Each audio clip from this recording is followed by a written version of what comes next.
Okay, I'd like to ask you a question like about what training program are offered to junior like IT consultant, what expected of them, what's the Okay, training programs I touched on a little bit earlier as a junior IT consultant.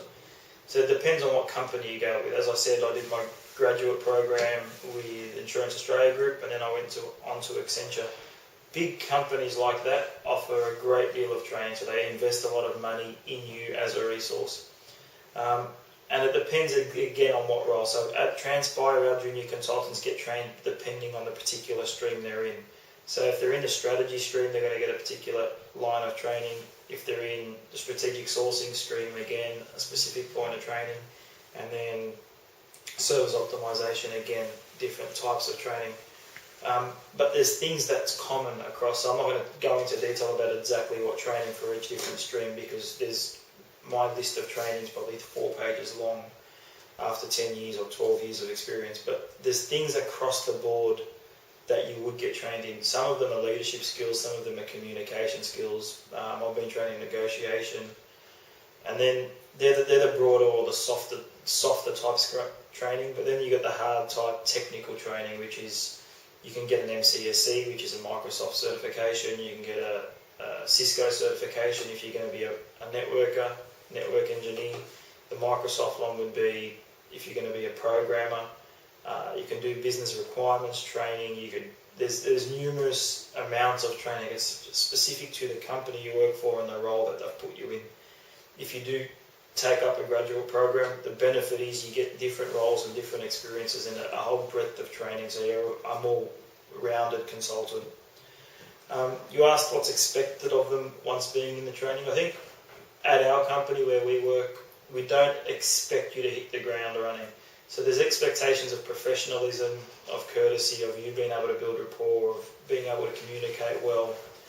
As far as working, we obviously understand that you've just come out of uni, you've got a whole lot of theoretical background, but to get from the theoretical background across the line into the technical side or the practical side, we've got to show a little bit of pragmatism on our part to say that they've been trained in university. Now it's our job to give back to the industry, to train these people professionally.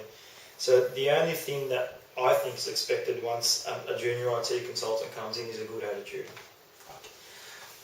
As an IT professional, what difficulties did you face when you started? Okay. The main difficulty I found when I started was just transitioning from the university life into a professional life. It's a big transition. So where you almost go to some extent to socialise at university, you're not there 9 to 5.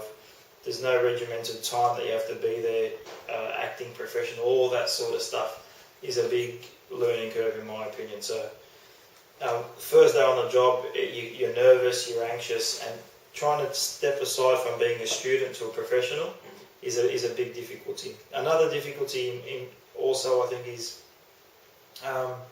going from the theoretical, as I said, into the practical. So it's a whole paradigm shift that you need to think differently once you hit the professional environment. And how did I overcome those difficulties? I think through training and patience, because you're not, in my opinion, and a bit of advice is don't step into a role thinking you know everything because you've got a university degree. A university degree is probably that much of this much that you need to be a successful professional. Okay, did you have weaknesses in the beginning in some parts of your job? Yep. The weakness I had in my job was from the programming side. I didn't like programming at university. I did it because it was a core part of my subjects, and then I got into an IT graduate program, and my second rotation was a hardcore .NET C# programmer building enterprise applications. For me, I found it very difficult, and that was one of the weaknesses. If you find yourself in that position, what I'd suggest is you ask for help, because coming fresh into an industry, a new professional, no one's going to look down upon you asking questions. Every question's a good question. If you need help, that's why the seniors are there. You can ask them for training. Personally, I went and sat 2 courses that were 2 weeks long each, just to get myself up to speed. So as I said, they're going to invest in training in you, because to be successful to get into a graduate program, they've obviously seen something in you, so they're going to invest in that. So if there is a weakness, you're going to feel it, but your managers are going to see it. So it's in their best interest to cover that up. Okay, thanks a lot. No worries. Yeah, what's diverse? My work style. That's a difficult question because when you're an IT consultant, my style I think depends on the client. So if I'm at a major bank which is fairly regimented and you've got what I'd call a fairly bureaucratic process and a fairly stale working environment, as an IT consultant we've got to adapt to that. If I'm at, for example, a retailer, they're a bit more laid back. There's the same thing or the same style doesn't apply. So when you say describe my work style, I think my work style is adaptable only because of the role that I'm in. Because I'm at a new client, I'd say the longest I've been at a client's 12 months.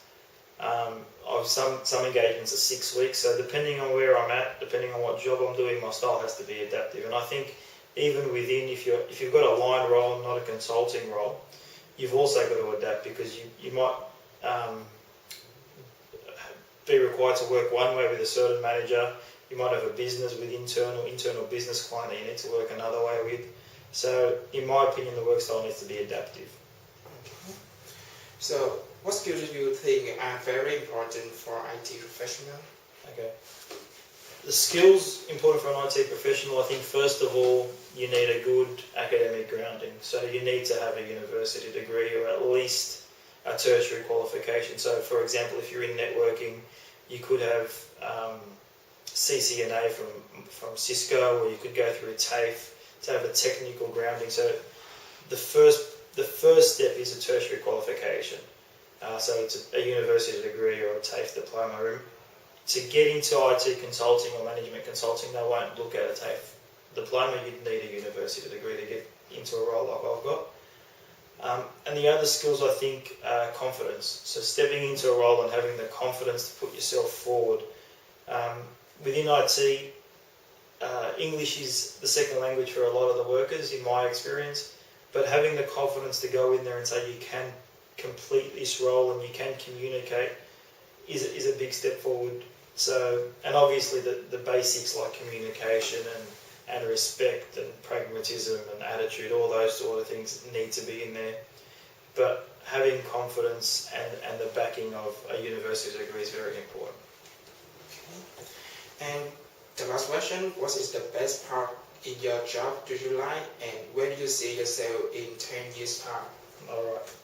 The best part of my job is because I'm a consultant, I get to see new clients, so the work doesn't get stale. I could be at an insurance company for this month, and next month I'm at a bank, and the following month I'm at a retailer, or I could be at Telstra or Vodafone. So within my particular role, what I enjoy most is the diversity. So I work with different companies on different projects. That's not to say it's the same for everybody. A lot of my university colleagues stayed in a line role and they've been there for the last 10 years, and that's what they enjoy. But everyone's different, so people might enjoy being in a particular role, doing a particular line role and not having to deal with new clients and new challenges. But for me, as a management consultant, the best part is seeing new people, new challenges, new projects. Where I see myself in 10 years is a very good question. I don't know if I can answer it. Within IT consulting, there's a certain ceiling that you can meet. So you end up at a partner level, and we just keep doing the same thing, which means seeing new clients, seeing different projects, as I said. But then you get a certain level of responsibility where you're managing and mentoring junior consultants, which I'm doing at the moment. But then you can move up the ranks to what they call partner or managing consultant or principal consultant. So I don't necessarily see myself going down that path. I prefer to go into a big organisation, into a line role to some extent in a strategic sense, or an internal consulting role to eventually end up at a CIO type level. Yeah. Thank you, Stephen. No worries. So Stephen, thanks for your time and for your interview. Really appreciate your help. Thank you. No problem. All the best to the three of you in the future.